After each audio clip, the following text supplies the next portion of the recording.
धर्म कांड और कर्म कांड के बीच में जो जीवन कांड है वो क्या है? कर्म कांड वर्तमान परिस्थितियों में जिस तरह से हो रहा है ये पूर्णतः त्याज्य है। रामचरितमानस को अगर आत्मसात कर लीजिए, आपको जीवन जीने की कला आ जाएगी। आप जो कर्म करेंगे उसका दंड तय है, उसको ईश्वर स्वयं नहीं बदल सकते। मैं पूर्ण धार्मिक होने के बावजूद भी मैं सभी कर्म कांडों का विरोध करता हूँ। कौन सी बीमारी किन विचारों के कारण पैदा होती है? मनुष्य का सबसे महत्वपूर्ण अगर कोई हिस्सा है तो उसकी चेतना है। डॉक्टर एपीजे अब्दुल कलाम साहब ने कराई थी 95 में। ध्यान के माध्यम से अपने सबकॉन्शियस माइंड की फॉर्मेटिंग करते हैं और उससे मरीजों को ठीक करते हैं। धर्म सबको प्रेम करना सिखाता है। पूरे संसार में धर्म के नाम पर ही युद्ध हो रहे हैं।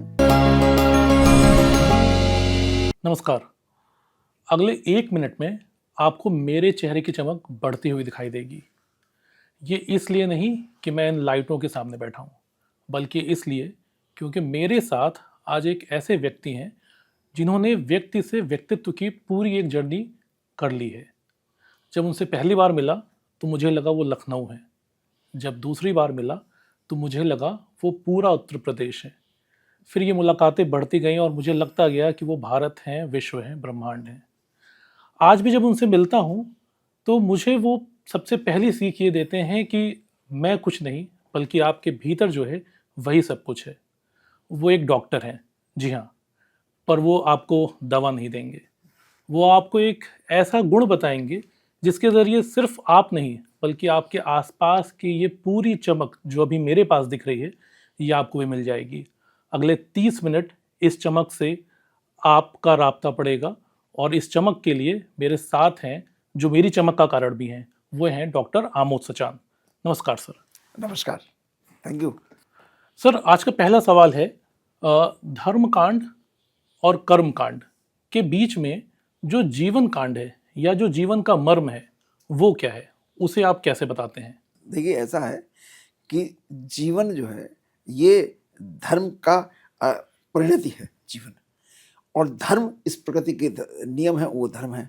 और कर्म कांड इसलिए जोड़े गए थे कि जिस समय मैं अपने मान लीजिए पिता की सेवा कर रहा हूँ, पिता को के लिए मैं आभार प्रकट कर रहा हूँ, तो पिता के पैर छूऊंगा, पिता को माला पहनाऊंगा, फूल पहनाऊंगा, तिलक लगाऊंगा, उनको प्रसन्न करूंगा। ये एक सिंपल सी चीज है।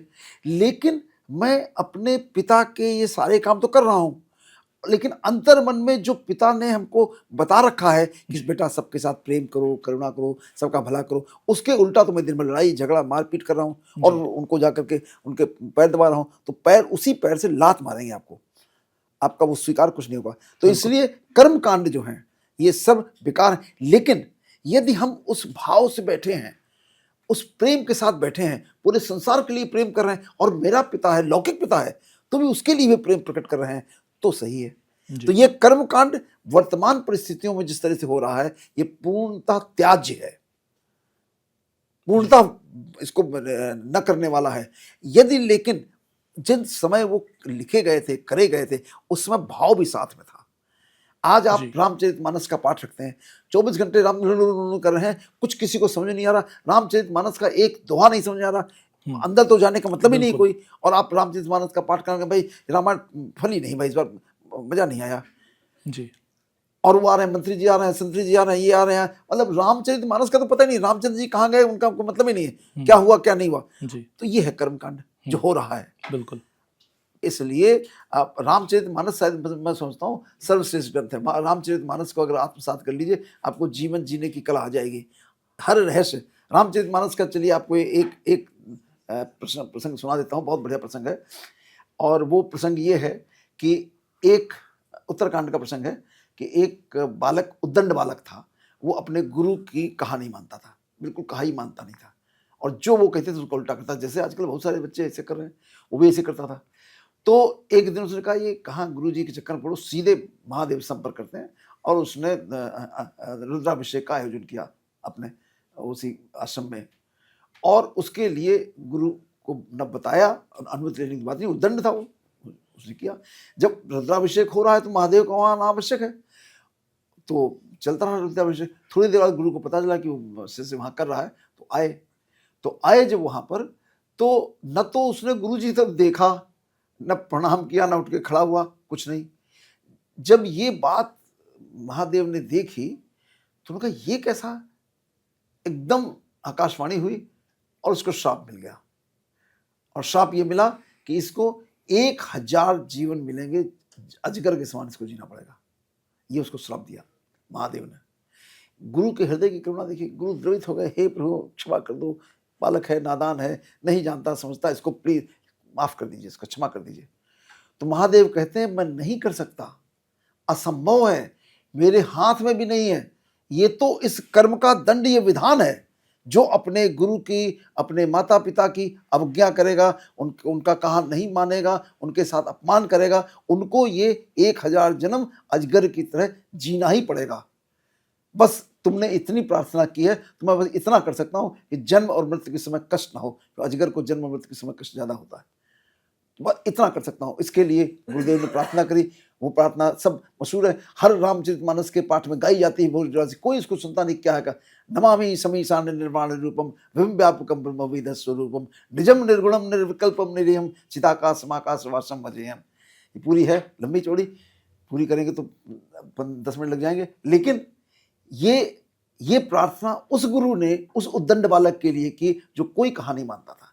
तो गुरु का हृदय प्रेम से, तभी तो गुरु है, तभी उसका प्रेम से भरा हुआ था। तो इसलिए आप जो कर्म करेंगे उसका दंड तय है, उसको ईश्वर स्वयं नहीं बदल सकते, दूसरा तो कोई क्या बदल पाएगा। बिल्कुल। अब एक एग्जाम्पल बता देता हूं आपको क्या है। जीसस क्राइस्ट थे, जीसस क्राइस्ट को क्रूसीफाई किया गया, ज्यूज ने उनको क्रूसीफाई कर दिया, उनके उससे सहमत नहीं थे। तो जब क्रूसीफाई किया जा रहा था उस समय ज्यूज उनको लिए जा रहे थे रास्ते में, उसी सूली पे चढ़ा करके। उस समय जो मृत्यु के आखिरी क्षण थे उनके, उस समय उनके हृदय की करुणा देखिए कि वो उन्होंने कहा, oh my God forgive them because they don't know what they are doing. हे प्रभु इनको क्षमा कर दो क्योंकि ये नहीं जानते क्या कर रहे हैं। क्योंकि हर कर्म का कर्मफल निहित है, उसमें वो चाहे जीसस क्राइस्ट तो भी उसको नहीं कर सकते, कुछ कोई माफ नहीं कर सकते, वो मिलना ही मिलना तय है। और ये उनको पता था, इसीलिए फ्राइडे के दिन क्रूसीफाई हुए और ईस्टर के दिन, संडे के दिन जाग गए। फिर उन्होंने दर्शन दिए सबको, फिर व्याख्यान दिया, उसके बाद फिर चले गए। तो ये शरीर इन पंच तत्व से बना हुआ है, मिट्टी का बना हुआ है, इसी का भोजन करते हैं, मिट्टी से निकली हुई चीजों का सब भोजन करते हैं, उसी शरीर बड़ा होता जाता है। तो ये इसी में मिल जाना है। तो ये शरीर मैं नहीं हूं, बस इतना ही खाली के लिए समझना है, तो आपको कोई कष्ट नहीं होगा। और इस बात को अच्छी तरह गांठ बांध लीजिए, बिल्कुल भर लीजिए, कोई कष्ट नहीं होगा। ये सब जिसने भी भरा है भ्रम भरा है। और चूंकि हमारे धर्म ग्रंथों के जो लोग रहे हैं, मौलवी पंडित और ये सब लोग जो रहे हैं, इन सब अज्ञानी लोग हो गए, इसलिए तमाम प्रकार की नाना प्रकार की चीजें जोड़ दी हैं, कर्मकांड जोड़ दिए।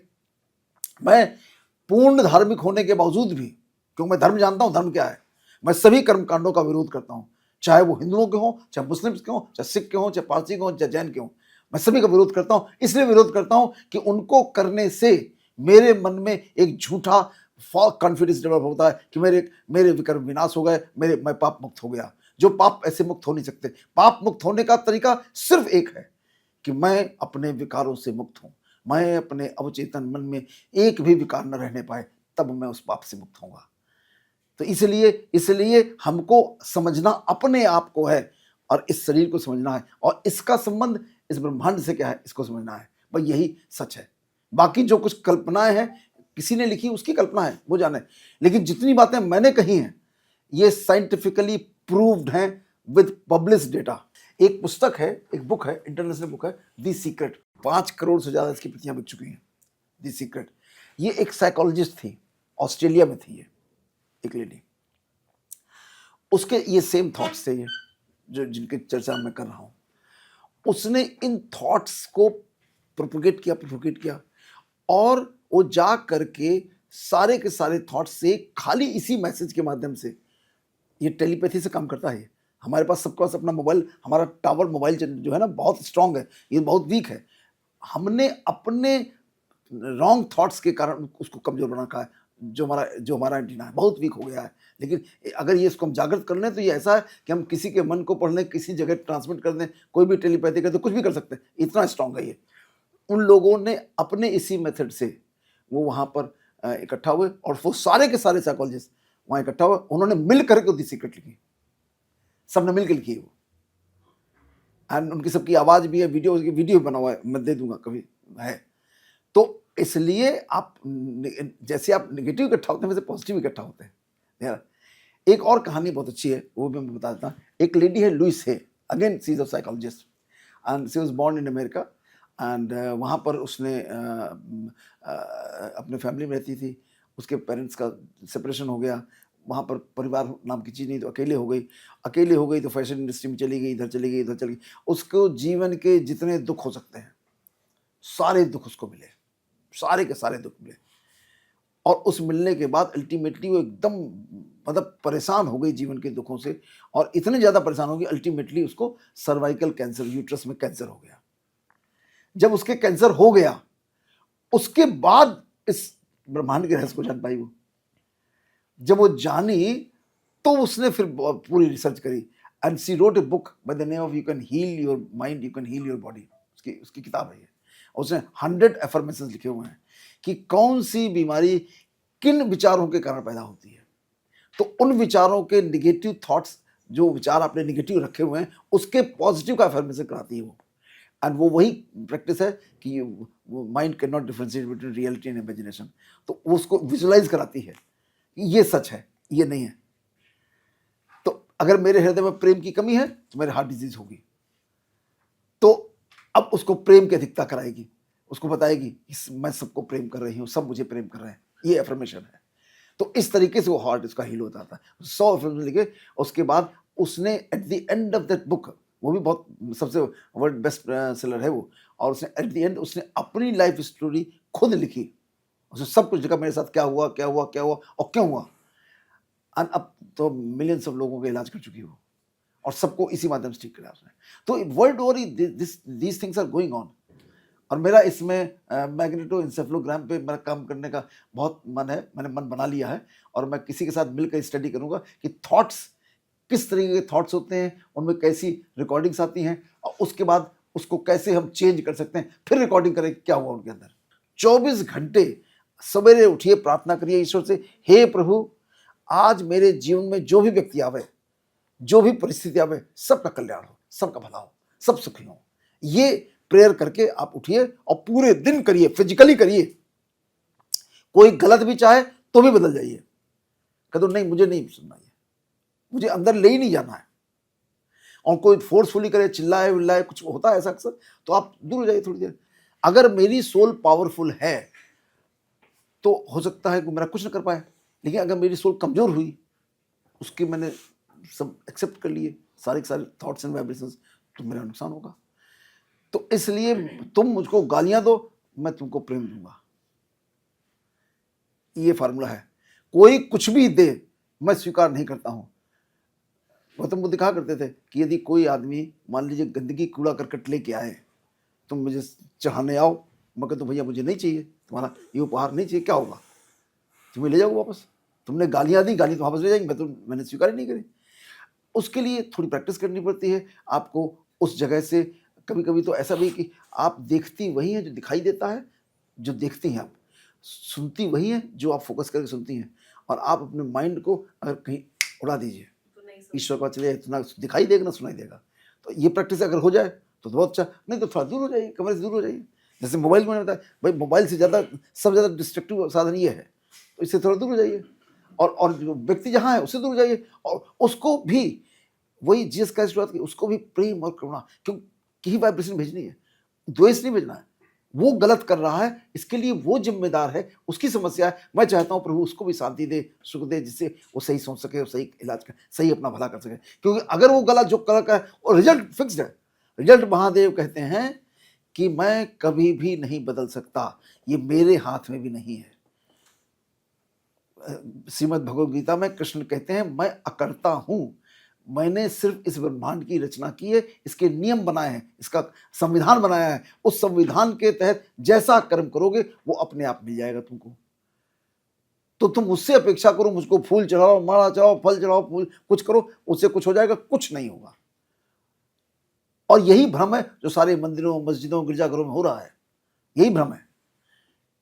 मैं हमेशा कहता हूँ मंदिर के अंदर बाहर छोटे भिखारी बैठते हैं, मंदिर के अंदर बड़े वाले भिखारी बैठते हैं। उनकी तमन्नाएं बहुत बड़ी बड़ी हैं, उनको चाहिए भोजन चाहिए, रस चाहिए, कुछ चाहिए, उनको तो महल चाहिए, उनको सारे संसार का सम्राट चाहिए, उनको राष्ट्रपति बनना है, उनको बहुत बड़ा टॉप इंडस्ट्रीज बनना है।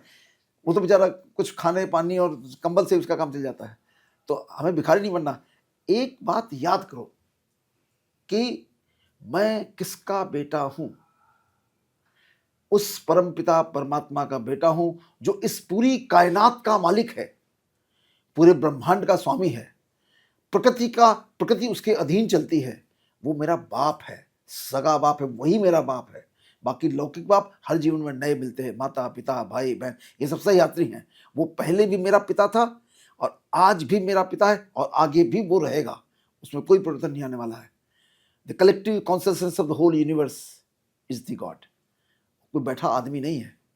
तो इसलिए मुझे ये सोचना है कि मैं कौन हूं, क्यों इतना कमजोर हो गया हूं। जिसका पिता, जिसकी पूरी कायनात, मान लोग साधारण भाषा में कहते हैं ये तो मेरे बाप की गाड़ी है, मेरे बाप का घर है, मैं तो इसका पूरा अधिकारी हूं। अरे पूरी कायनात मेरे बाप की है, क्यों नहीं मिल रही? कारण है कि मैं उसका नालायक बेटा हूं। जिस दिन मैं उसका लायक बेटा बन जाऊंगा, पूरी कायनात में जो होगा सब मेरे ही लिए बनाया है, उसने किसी और के लिए नहीं बनाया। तो उसका लायक बेटा बनने के लिए मुझे वही गुण धारण करने हैं जो ईश्वर के हैं। प्रेम का सागर है वो, करुणा का सागर है, दया का सागर है, ज्ञान का सागर है, सुख का सागर है, शांति का सागर है, आनंद का सागर है। वो सागर है इन सारे क्वालिटीज का। उसकी मुझे छोटी सी नदी बनना है, छोटा सा गुण धारण करना है। वो मैं धारण कर लूं, वो और मैं एक हूं, और सब कुछ मेरा है और कोई इसको छीन भी नहीं सकता। कोई चाहे कुछ भी कर ले, और इतनी ताकत है अगर आप उससे जुड़ जाइए, चलती हुई गोली रास्ता बदल देगी। ये सच है, बाकी तो भूल जाइए। लेकिन चूंकि हम बन नहीं पाते ना, हम तुरंत एमिग्डाला में पहुंच जाते हैं रिएक्शन। और जब एमिग्डाला पहुंचे सब खत्म। एमिग्डाला एक पशु है, पशु का ब्रेन है। वो हमारे अंदर भी है, वो ब्रेन कहीं चला नहीं गया, वो है। हम इवॉल्व हुए हैं ना, हम जानवर से आदमी बने हैं। हम 4 पैर वाले से 2 पैर वाले, 2 पैर में खड़े होकर इस तरह बने, इवॉल्व हुए ना। तो वो सब रह गया कहीं नहीं। लेकिन इसलिए थोड़ी है कि हम उसको यूज करें। यूज करने के लिए इतना बड़ा प्रीफ्रंटल कॉर्टेक्स बनाया गया जो प्रोसेसर हमारा, ये हमारे यूज करने के लिए, इसका उपयोग करें। तो मनुष्य का सबसे महत्वपूर्ण अगर कोई हिस्सा है तो उसकी चेतना है, कॉन्सियसनेस। वो कॉन्सियसनेस ही है जो हमको मनुष्य बनाती है। मन से ही मनुष्य बने हैं। जो मनुष्य है वो मन से बना है। तो अगर हम उसका उपयोग नहीं करते हैं सही ढंग से, तो हम जीवन में न केवल सफलता कुछ मिल सकती है, लेकिन जीवन का आवश्यकता सफलता नहीं है अकेले। जीवन की आवश्यकता सुख और शांति है। अगर शांति नहीं है, सुख नहीं है, मन की शांति नहीं है, तो आप कुछ भी बन जाए, रात की नींद नहीं आ रही। आप इंडिया के या वर्ल्ड के सबसे बड़े इंडस्ट्रियलिस्ट हैं, रात को बिस्तर कांटों की तरह लगता है। प्रधानमंत्री है तो भी वही हाल है। ये मनुष्य की रिक्वायरमेंट नहीं है। और इससे क्या नुकसान होता है वो बताता हूँ। तो हमको अपने मन के अंदर सुख और शांति लाना, ये हमारा पहला कर्तव्य है। यही हमारी डिजायर है, यही हमारी नीड है। तो इस नीड को हम पूरा नहीं कर पाते हैं। उसका कारण है कि हमारा अवचेतन मन, जो चेतन मन है जिससे हम काम लेते हैं, वो तो सिर्फ बहुत थोड़ा है। जो अवचेतन मन है, जो कि 95% है, इंक्लूडिंग अचेतन मन, सबकॉन्शियस एंड अनकॉन्शियस माइंड, वो 95% ज़्यादा है। तो वो उसमें पूरे इस जीवन काल की रिकॉर्डिंग भरी हुई है। और जो अचेतन मन है, अनकॉन्शियस माइंड है, वो जन्म जन्मों की रिकॉर्डिंग है। इसको कैसे प्रूव करें कि ये जन्म जन्मों की रिकॉर्डिंग है? इस जन्म की तो आप याद कर लेंगे, सब घटनाएं आपको याद रिकॉल कर सकते हैं। इंपॉर्टेंट घटनाएं कभी खत्म नहीं होती, रहती है वैसे। लेकिन जो अनइम्पॉर्टेंट होती है, फेड पड़ जाती है, वो भी खत्म कभी नहीं होती, वो वहाँ रहती है फेडेड। उसको फॉर्मेट करने का कोई तरीका ऑटोमेटिक नहीं है, अलग से है लेकिन ऑटोमेटिक नहीं है। तो उसको हमें, जो हमारी रिकॉर्डिंग है, हम जैसे थे हम वैसे ही रह जाते हैं, क्योंकि वही हमको दोबारा प्रॉम्प्ट्स देता है। अब चेतन मन को प्रॉम्प्ट करता है, उसके अनुसार हम जवाब देते हैं, काम करते हैं। तो जीवन हमारा बिल्कुल लगभग जैसा था वैसे बना रहता है। और हमको स्वस्थ रहने के लिए क्या जरूरी है? मनुष्य की पहली आवश्यकता है कि वो स्वस्थ रहे, पहली आवश्यकता है। इसमें कोई कमी, अगर स्वस्थ रहेंगे तभी तो कुछ है। चाहे धन हो, संपत्ति हो, ऐश्वर्य हो, पढ़ाई हो, लिखाई हो, कुछ भी तभी तो काम करेगी जब हम स्वस्थ रहेंगे। और स्वस्थ कैसे रहेंगे, ये भी हमको नहीं पढ़ाया जाता मेडिसिन में, स्वस्थ रहने का। तो स्वस्थ को अगर आप बाइफरकेट करें स्वस्थ में, तो स्व प्लस स्थित। तो जब आप स्व में स्थित होते हैं, जब आप अपने आप में स्थित होते हैं, तब आप स्वस्थ होते हैं। और हम इस समय वर्तमान काल में अपने में स्थित नहीं है। हम स्वदर्शन चक्रधारी नहीं है, अपना दर्शन नहीं करते, हम परदर्शन चक्रधारी हैं। हम दूसरों के सब अवगुण देखते रहते हैं और उस अवगुण को रिएक्ट करते रहते हैं और खुद भी परेशान होते हैं, दूसरे को परेशान करते हैं। तो हमको स्वस्थ रहने के लिए क्या चाहिए? स्वस्थ रहने के लिए जो व्यक्ति स्वस्थ रहे हैं या स्वस्थ किए जाते हैं, उनको उनका तरीका ये है कि पहली बात तो आपने सौ में स्थित का मतलब क्या हुआ? मतलब ये कि आप आत्मिक स्वरूप में रहिए। आत्मिक स्वरूप में रहने का मतलब क्या है? कि आप अपने आप को ये शरीर न समझें, क्योंकि आप हैं ही नहीं शरीर है। क्योंकि आप इसके अंदर जो प्रवाहित ऊर्जा है, जो एनर्जी है फ्लोइंग, जो कि डिस्ट्रॉय नहीं की जा सकती, वो कभी मारी नहीं जा सकती, वो अजर अमर अविनाशी है। तो उस जिसको हम मार नहीं सकते हैं जीव, और हम उसको रिकॉर्ड भी कर रहे हैं, हर तरह की जान रहे हैं, तो हम वही हैं। तो उसके कुछ गुण हैं, उस आत्मा के या उस जीवनदायिनी शक्ति के या उस एनर्जी के या उस चेतना के कुछ गुण हैं। वो गुण हैं कि वो तब स्वस्थ रहती है जब मेरे हृदय में प्रेम और करुणा का वास होता है। सत्य निस्वार्थ प्रेम सारे प्राणी मात्र के लिए, सारे संसार के लिए जब हृदय में प्रेम होता है, करुणा होती है, सबके लिए शुभभावना होती है, शुभकामना होती है, सबका भला हो, ये भाव होता है, तब ये मेरा शरीर हर ऑर्गन एक एक सेल के स्तर तक स्वस्थ रहता है। और इस समय 100% पॉपुलेशन इसमें स्थित नहीं है, barring few persons which are there in the finger tips. जो ऋषि मुनि थे कुछ अभी भी छुपे हुए हैं, वो हैं। बाकी हम सब जो घिरे हुए हैं वो competition, comparison, jealousy, hatred, anger, ego, काम वासना, ये हमारा कैरेक्टर है और 24 घंटे का है। यहाँ तक स्थिति हो गई है कि प्रेम की डेफिनेशन भी बदल गई है जी। इस समय। वर्तमान समय में वासना और मोह को मिला के जो एक कॉम्बिनेशन बनता है उसको प्रेम कहते हैं। वो प्रेम नहीं है, वो एक लालच है, ललक है, आसक्ति है। तो हम अपने हृदय में जब ये पैदा करते हैं तब हम स्वस्थ रहते हैं।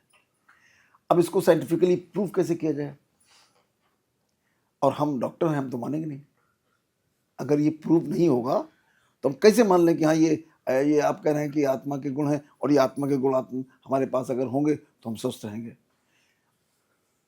और ये जो गुण हैं, जो विकार जिनको हमने कहा, ईर्ष्या, द्वेष, क्रोध, मोह, अहंकार, काम वासना, ये इस शरीर के गुण हैं।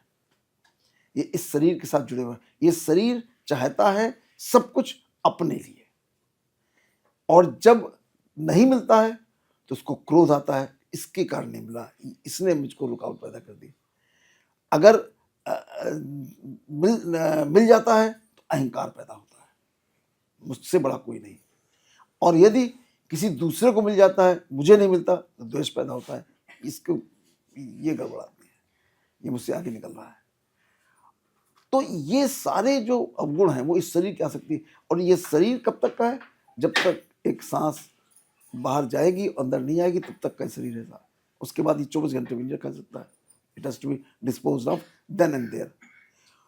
तो हम पूरे जीवन में जो हम जीवन जीते हैं वो बिल्कुल उल्टा जीवन जीते हैं जैसा हमको जीना चाहिए। समझ आ रहे?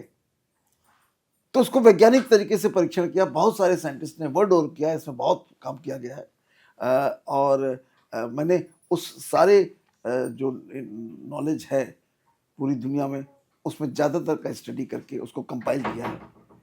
और एक स्टडी है जिसका मैं भी हिस्सा हूँ, जिस स्टडी को अब हम लोग कंडक्ट कर रहे हैं 95 से शुरू में तो मैं नहीं था, लेकिन अब मैं इधर 10 साल से उस स्टडी में शामिल हूँ। और वो स्टडी मेडिकल स्टडी है जो डॉक्टर एपीजे अब्दुल कलाम साहब ने कराई थी 95 में, जब वो डीआरडीओ के डायरेक्टर थे। प्रेसिडेंट उसके बाद में बने वो।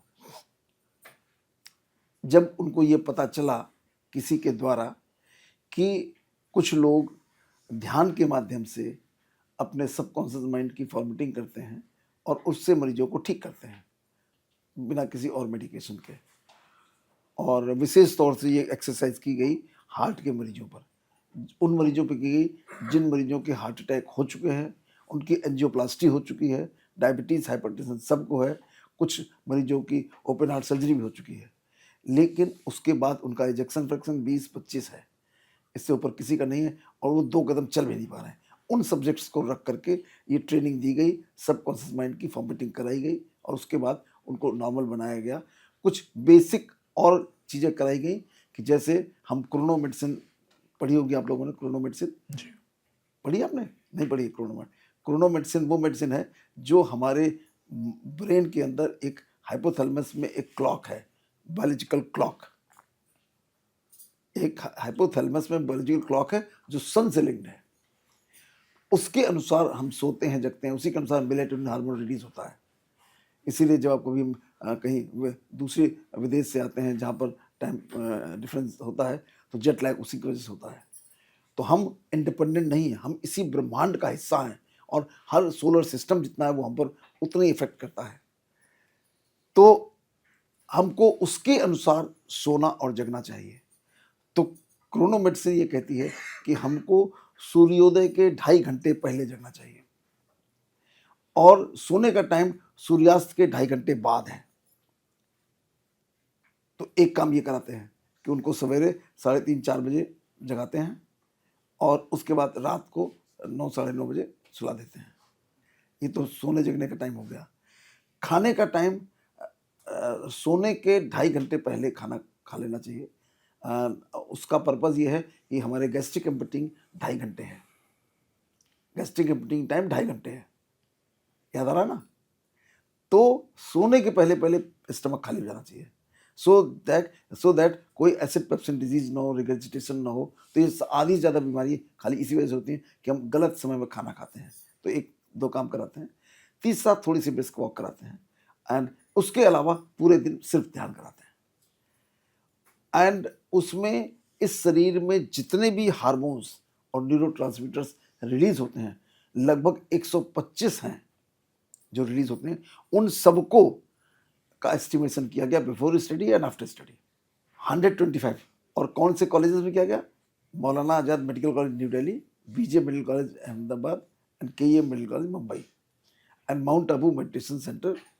मेडिटेशन के लिए 4 सेंटर लिए गए जहाँ ओपन हार्ट ट्रायल उसका नाम रखा गया स्टडी का, और उनके सबके एस्टिमेशन किए, and with the assistance of government of India, ministry of health and family welfare, इतने लोग इन्वॉल्व थे उसमें, उस स्टडी में।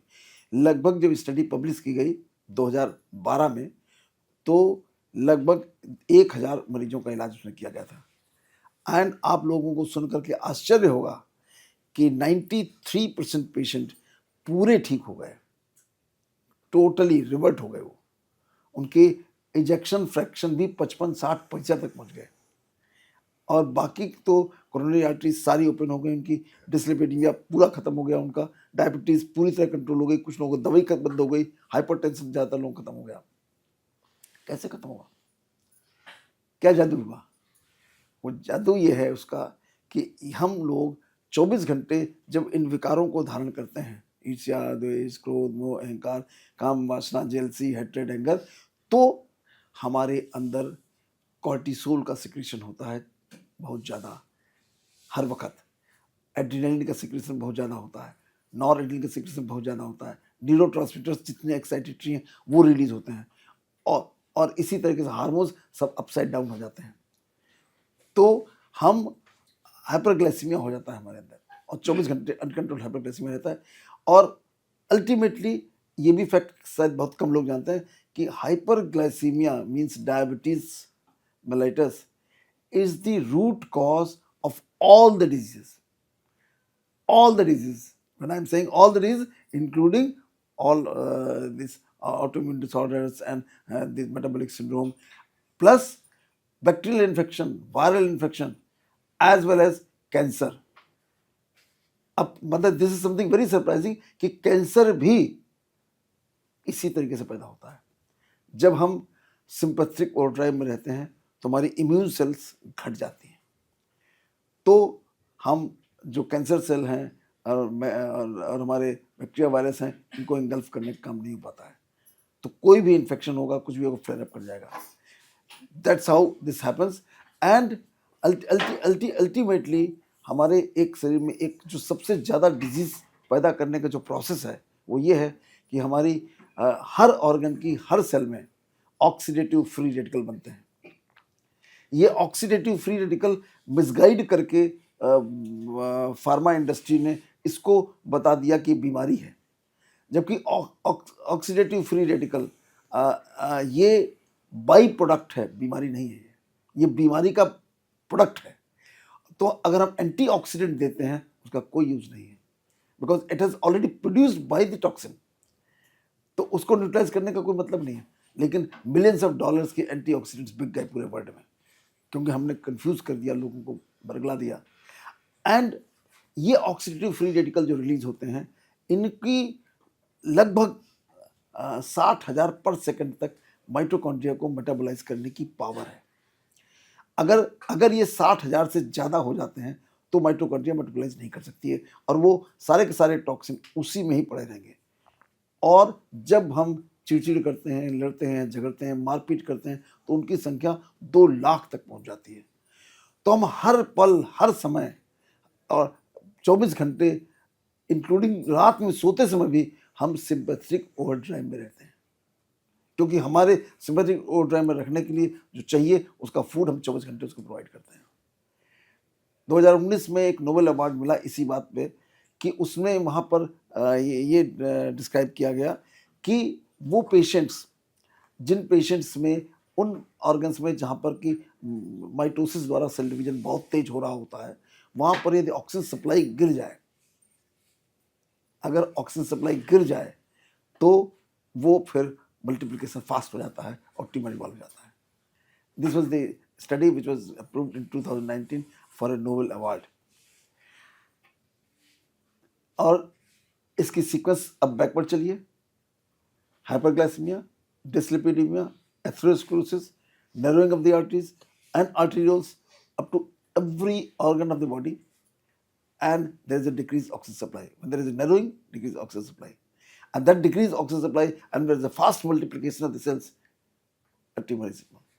यही कारण है कि आज की तारीख में पूरी दुनिया में कैंसर एक एपिडेमिक की तरह उभरा हुआ है। जो प्रेसिपिटेटिंग फैक्टर हैं, टोबैको है, स्मोकिंग है, ये प्रेसिपिटेटिंग फैक्टर है, लेकिन मेन कारण इसका हमारे नेगेटिव थॉट्स हैं। अभी मैंने इस पर टाइम्स ऑफ इंडिया में न्यू दिल्ली में लेक्चर लिया था, तो पूरा हॉल खड़ा हो गया था उठ करके जब मैंने ये उनको बताया, और कैंसर पे ही वो टाइम्स ऑफ इंडिया का था। तो बाकी सब बता रहे थे अर्ली डिटेक्शन करो, अर्ली प्रिवेंशन करो, ये करो, वो करो। हमने कहा ये सब तो ठीक है, बिल्कुल करो, लेकिन असली प्रिवेंशन ये है कि अपने आप को बदलो, अपने व्यक्तित्व को बदलो, और ऐसे आप व्यक्तित्व बदल नहीं सकते हैं। अब सवाल आप लोगों के मन में आएगा कि अब हमने जान लिया, समझ लिया, तो क्या ये हो जाएगा? नहीं हो सकता है। उसका कारण क्या है कि हम जान गए कि हमको सिंपैथेटिक ओवरड्राइव में नहीं रहना है। जब हम प्रेम और करुणा में होते हैं, दया में होते हैं, शुभ भावना में होते हैं, कल्याण की भावना में होते हैं, तो हमारा पैरासिम्पैथिक सिस्टम स्टिमुलेट होता है, हार्मोन्स हार्मोनी में रिलीज होते हैं, न्यूरोट्रांसमीटर जो इनहिबिटरी वाले हैं वो रिलीज होते हैं, तो हम बिल्कुल काम रहते हैं, तो न्यूरल जो फायरिंग होती है बिल्कुल रिड्यूस हो जाती है, तो मेंटल पीस पैदा होती है। तो ये कैसे नहीं हो पा रही है? इसको हम कैसे रोकें, क्या करें? तो और हो कैसे रही है, ये अभी हम लोगों ने डिस्कस किया कि सब कॉन्शियस माइंड कॉन्शियस माइंड को स्टिमुलेट कर रहा है बार बार, तो उसको प्रॉम्प्ट भेज रहा है। जो प्रॉम्प्ट भरे हैं वही तो भेजेगा, कहीं और से तो लाएगा नहीं। जो मेरे जीवन के एक्सपीरियंसेस हैं, जो मेमोरीज हैं, जो हमारे सब कॉन्शियस माइंड में भरी हुई हैं, वही कॉन्शियस माइंड को देता है। तो वो सब भरी हुई है विकारों वाली, तो हर वक्त हम सिंपैथेटिक ओवरड्राइव में रहते हैं। तो जब तक हम इसको ठीक नहीं कर लेंगे तब तक हम ठीक नहीं हो सकते हैं। और सबसे बड़ी यूनिक इसका एक कैरेक्टरिस्टिक है कि सब कॉन्शियस माइंड और कॉन्शियस माइंड के बीच में जो बैरियर है वो बहुत मोटा है। सब कॉन्शियस माइंड कुछ नहीं सुनता किसी की, चेतन मन कहता रह जाता है और अनकॉन्शियस माइंड सबकॉन्शियस माइंड अपना काम कर देता है। अब आपको एग्जांपल बताते हैं। कोई एक व्यक्ति आया, गाली देता हुआ आया। अगर यहाँ 10 आदमी बैठे हैं, 10 व्यक्ति अपने अपने सब कॉन्शियस माइंड की रिकॉर्डिंग के हिसाब से अलग अलग बिहेव करेंगे। कोई तो कह रहा है इसको समझाओ क्या बात है, क्या दिक्कत है, अरे कोई प्रॉब्लम बताओ। एक अरे ऐसा कैसे कर सकता है, तीसरा तो दौड़ के मारने दौड़ेगा, तीसरा तो बिल्कुल डंडा लेके उसको सर ही तोड़ देगा। हर व्यक्ति अलग तरह रिस्पॉन्ड करेगा, उसके जो उसकी मेमोरीज में प्रॉम्प्ट्स आ रहे हैं उन प्रॉम्प्ट्स के अनुसार उसको रिस्पॉन्ड करता है। तो और उसकी स्पीड है 1 मिलीसेकंड। Amygdala, reactive brain. तो रिएक्टिव माइंड से जब हम काम कर रहे हैं तो वो तो एमिगडाला से होगा। और उसके बाद जब हमारा मनुष्य वाला काम चलेगा, प्रीफ्रंटल कॉर्टेक्स काम करेगा, जब वहां मैसेज जाएगा तो यही भगवान ये क्या किया है, उसको समझा बुझा के बाहर कर देते। फालतू में लड़ाई झगड़ा हो गया, एफआईआर हो गया, मुकदमा लड़ते रहो। This happens every day in your life. This happens. आप रोड ट्रैफिक में जा रहे हैं, किसी गाड़ी किसी से टच कर रही है। अब 2 आदमी से अननोन व्यक्ति है, कोई उनको एक दूसरे को जानते नहीं है, लेकिन वहां पर निकल गए, उतरे, मारपीट शुरू कर दी, सब कुछ हो गया। जो होना था वो पहले ही हो चुका था। इसके करने से कोई लाभ भी नहीं मिला, नए और मुकदमे क्रिएट हो गए। लेकिन ये उसके कंट्रोल में नहीं है।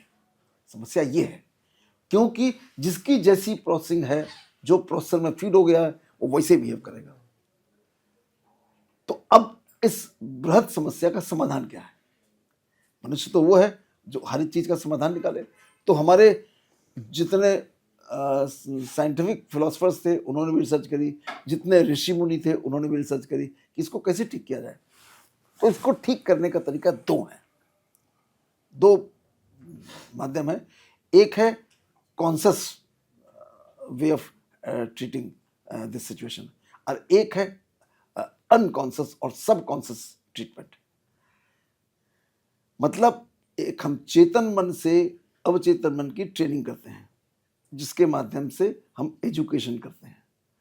Education is the training of subconscious mind.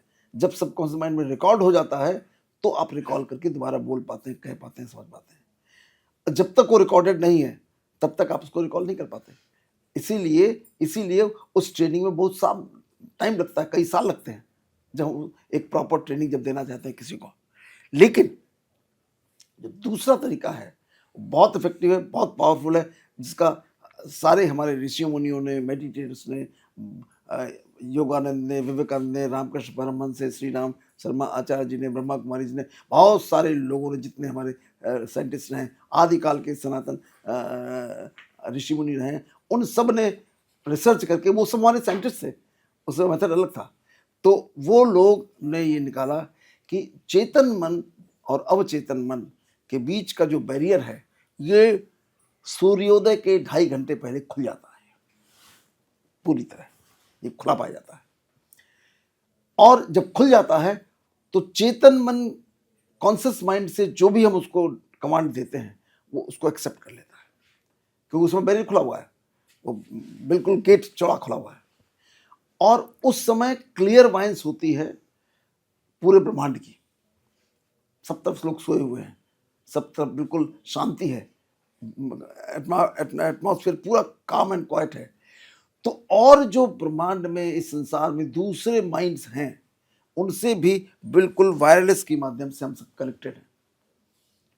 लेकिन जो फ्रीक्वेंसी हमारे थॉट्स की होती है, उन्हीं फ्रीक्वेंसी के थॉट से हम कनेक्ट होते हैं। तो जो भी हम थॉट क्रिएट करते हैं वो थॉट ही उसको उसी तरीके के आदमी अट्रैक्ट कर लेता है, और उस थॉट को कई लाख गुना हम ऑगमेंट कर लेते हैं। इसलिए जो हम करना चाहते हैं उसको हम एग्जीक्यूट कर ले जाते हैं। It happens like this. जैसी ये स्टडी है, ये इंडियन जर्नल ऑफ कार्डियोलॉजी में छपी हुई है 2012 की, और it was the most red and coated study, remain for 23 years in 2012 to 15. I'll share that study with you. इसमें ये सब पूरी तरीके से डिस्क्राइब किया गया, अच्छी तरीके से documented, because we are the doctors, we are the scientist, we can not accept anything. हाँ, उन्होंने कहा और हमने मान लिया, तो हम मानने वाले नहीं हैं जब तक जान न ले, अनुभव के द्वारा जान न ले। तो जब मैं इस स्टडी के संपर्क में आया, मैं उन मरीजों से और जिन डॉक्टर साहब ने कंडक्ट की थी उनसे भी मिला और कई दर्जनों मरीजों से मिला, तो मेरा अनुभव बिल्कुल बदल गया और मैं स्वयं इस फील्ड में एक्टिवली पार्टिसिपेट करने लगा। जो मेरी खाली एज ए फिजिशियन काम था, उससे मैं इस तरीके के 3 डायमेंशनल हीलर का काम मैंने शुरू कर दिया और अब मैं इसको ही मेन अपना करियर बना लिया है मैंने, कि अब मैं लोगों को जीवन कैसे जिया जाए, जीवन में कैसे स्वस्थ रहा जाए, कैसे अपने खुशहाल रखा जाए, ये प्रवृत्ति हमको सीखनी होगी। और ये हमारे सबके जीवन की पहली रिक्वायरमेंट है, दूसरी नहीं है। सब चीज़ सेकेंडरी हो सकती है, लेकिन जब तक हम जीवन जीना नहीं जानते हैं, तो जीवन जीने की कला, ये आदिकाल से, सनातन काल से यही हमारे ऋषि मुनि ने हमको बताई थी। इसी के लिए, इन्हीं सबको सिखाने के लिए वेद, उपनिषद, इन सब का निर्माण किया गया। श्रीमद् भगवद गीता, रामचरितमानस, इनका निर्माण किया गया। इसके बाद ये आदिकाल से चला रहा। 2500 वर्ष पहले इसी तरीके से जब इब्राहिम आए, मोहम्मद साहब आए, वो भी इनलाइटेड सोल थे, जागृत आत्माएं थे, तो उन्होंने भी यही सब महसूस किया। तो उन्होंने भी जीवन जीने की कला किताबों में लिखी, तो उन्होंने बाइबल की रचना कर दी, उन्होंने कुरान की रचना कर दी। जीसस क्राइस्ट 2000 साल पहले आए तो उन्होंने बाइबल की रचना की। लेकिन सब में नियम यही लिखे हैं, जीवन जीने के नियम। लेकिन दुर्भाग्यवश ये सब नियम की जगह ये सब धर्म बना दिए गए, जबकि ये कोई भी धर्म नहीं है, ये सब संप्रदाय है। एक तरीके के लोग जो एक तरीके से खाते पीते हैं, रहते हैं, एक तरीके कपड़े पहनते हैं, एक तरीके से जीते हैं, शादी विवाह करते हैं, तो ये कस्टमरी है। लेकिन वो और उनको नियम एक ही बताए गए। सब धर्मों का सार एक है कि प्राणी मात्र से प्रेम करो, और कोई सार नहीं। देयर इज ओनली सिंगल सार कि आप करो। लेकिन कालांतर में जिन लोगों की ये जिम्मेदारी थी कि हम समाज को जीवन जीने का तरीका सिखाएं, वो स्वयं भ्रमित हो गए। चूंकि मनुष्य भय में रहता है, भविष्य के अंधकार में रहता है, इसलिए वो बार बार उसी भय में जीता है। और जो धर्म के बड़े बड़े महारथी हैं, पंडित हैं, ज्ञानी हैं, उन्होंने उसी का दोहन किया और उसी का व्यापार शुरू कर दिया। तो इस समय धर्म उन लोगों के पास नहीं है जो धार्मिक है। धार्मिक वो हैं जो, धर्म है क्या? धर्म इस प्रकृति के नियमों का नाम धर्म है, जो हम पर लागू होते हैं, वो है धर्म। और धर्म यूनिवर्सल है, धर्म एक है। इसी तरीके से धर्म दो हो ही नहीं सकते हैं। जब मनुष्य एक है तो दो धर्म कैसे हो जाएंगे? संभव ही नहीं है। लेकिन उन संप्रदायों को ही हमने प्रमुखता दे दी, और जो बाड़े के जो मुखिया बन गए, उन्होंने सबको और बांधने का काम किया। तुम मेरे बाड़े में आ गए हो, तुम बस मेरे बाड़े में रहना, तुम हिंदू हो तो हिंदू रहना, तुम क्रिश्चियन हो तो क्रिश्चियन ही रहना, मतलब और आगे प्रचार प्रसार करो और अपने बाड़े में और लोगों को पकड़ के लाओ। तो धर्म के ज्ञान ना होने के कारण ये पूरे संसार में हो रहा है, आज भी हो रहा है, ऐसा नहीं है। सबसे इंटरेस्टिंग बात है, सबसे एक मूर्खतापूर्ण चीज अगर आप देखते हैं कि धर्म, ये सब हम जानते हैं कि धर्म सबको प्रेम करना सिखाता है, सबके साथ करुणा सिखाता है, सबके भले की बात करता है। और पूरे संसार में धर्म के नाम पर ही युद्ध हो रहे हैं। एक धर्म का व्यक्ति दूसरे धर्म के व्यक्ति को देखना नहीं चाहता, एक धर्म का समाज दूसरे समाज को देखना नहीं चाहता, उसके साथ उसको मार डाल रहा है। एक देश दूसरे देश को धर्म के नाम पर मार डाल रहा है। ये कैसा धर्म है? ये कौन सा धर्म है जो उनको सिखाया गया कि एक दूसरे को मार डालो? ये नहीं है। इसलिए मैं कहता हूं कि पूरे विश्व में किसी को धर्म का ज्ञान नहीं है, बारिंग फ्यू पीपल जो उंगलियों में गिने जा सकते हैं, कि धर्म क्या है और धर्म का पालन कैसे किया जाना चाहिए। तो ये हम डॉक्टरों का कर्तव्य है। मैं इसकी आह्वान सबसे ज्यादा डॉक्टरों के लिए करता हूं कि डॉक्टर जो इस जीवन मरण की पूरी सीरीज में लगातार साथ रहते हैं, इतने करीब से देखते हैं कि कैसे आदमी आया, कैसे बीमार हुआ, कैसे उसको तकलीफ हुई, कैसे जिया, कैसे उसकी मृत्यु हुई, हर पल वो इस घटनाओं को देख रहा है। वो इन रहस्यों को बहुत अच्छी तरह समझ सकता है, अपने जीवन में लगा सकता है, उपयोग में ला सकता है और लोगों को भी जागृत कर सकता है। वास्तव में इन धर्मों को जीवन जीने की कला को बताने का नाम था धर्म। जो संप्रदाय, बहुत सारे संप्रदाय बने और सभी में एक ही रहस्य है, चाहे वो बौद्ध धर्म हो, सिख धर्म हो, क्रिश्चियन हो, जैन हो, यहूदी हो, हिंदू हो, मुस्लिम हो, सब धर्मों का सार एक है कि हम प्राणी मात्र से प्रेम करें, इस प्रकृति से प्रेम करें। जो ब्रह्मांड में ये जो पूरी कायनात बनी है उसमें एक दूसरे का संरक्षण करें, एक दूसरे का भला करें। लेकिन वर्तमान में पूरे विश्व में धर्म के नाम पर एक व्यक्ति दूसरे व्यक्ति को जीने नहीं दे रहा है, एक समाज दूसरे समाज को जीने नहीं दे रहा है और एक देश दूसरे देश को मारे डाल रहा है। ये लगातार कई सौ वर्षों से एक प्रकृति चली आ रही है और ये समय, इस समय सबसे ज्यादा विघटन का समय है और हम सब लोगों को ये ध्यान में रखना है कि बाहर क्या हो रहा है ये सब बाहर है, मेरे अंदर क्या हो रहा है वो मेरा है। तो जब जब ये हमारे आत्मा के 7 गुण हैं, ज्ञान, प्रेम, शांति, सुख, शांति, आनंद और शक्तियां, ये हमारे 7 गुण हैं। इन 7 गुणों को जब हम धारण करते हैं तब हम स्वस्थ रहते हैं, लेकिन जब हम इनको धारण नहीं करते हैं तो हम बीमार होना शुरू हो जाते हैं। तो हमको हर पल ये बात हर व्यक्ति को बतानी होगी कि यदि आपको स्वस्थ रहना है तो इन गुणों को धारण करिए। धारण करने के लिए आपको कॉन्शियस माइंड से इसको धारण करना या चेतन मन से इसको धारण करना या जागृत अवस्था में इसको धारण करना बहुत बहुत मुश्किल है, असंभव है लगभग, जब तक कि हम इसको विशेष परिस्थितियों में जो गहन ध्यान में जाकर के हम पूरे सबकॉन्शियस माइंड की फॉर्मेटिंग कर सकते हैं। चेतना के विज्ञान के इस कार्यक्रम में आज हमारी बातचीत हुई डॉक्टर आमोद सचान से और आपने जीवन के कई सारे रहस्यों का उद्घाटन किया। इसी के साथ आज की ये कड़ी यहाँ समाप्त होती है। हम जल्द फिल्म में मिलेंगे। नमस्कार। नमस्कार।